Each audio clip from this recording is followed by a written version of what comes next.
Good morning, everyone. Thank you for allowing me to be with you today.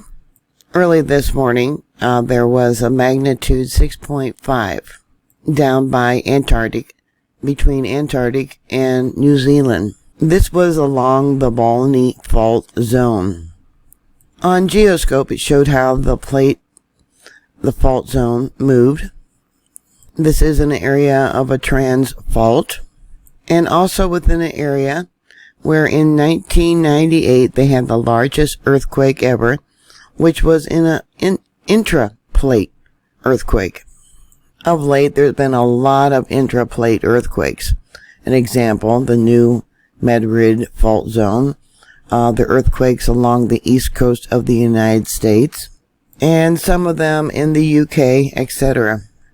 Earthquakes before 1998 were relatively very few to track.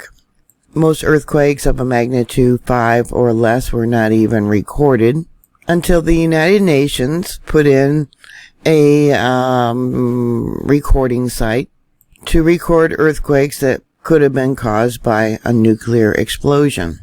There was an increase in earthquakes recorded in that area, but they think it's because they put in a monitor for the nuclear test ban treaty.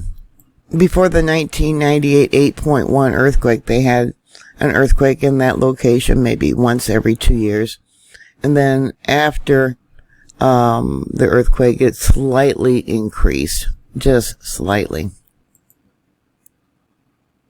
They don't know why there's intraplate earthquakes. They don't know if it's caused by tectonic plate movements or glacial rebound, volcanism, etc. My own personal belief, and I've reported this before, is that the continental plates are on the move. They've always been on the move, but the movement has increased of late.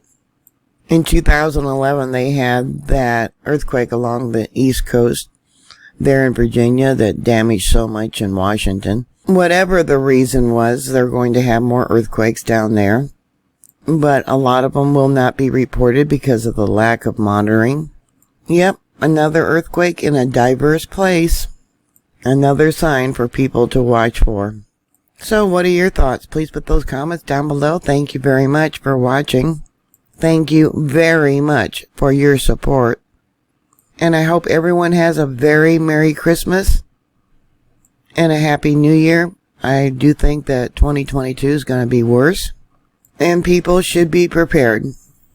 Even if all you can afford is one extra package of top ramen. Please stay safe, and I'll talk to you later. God bless you.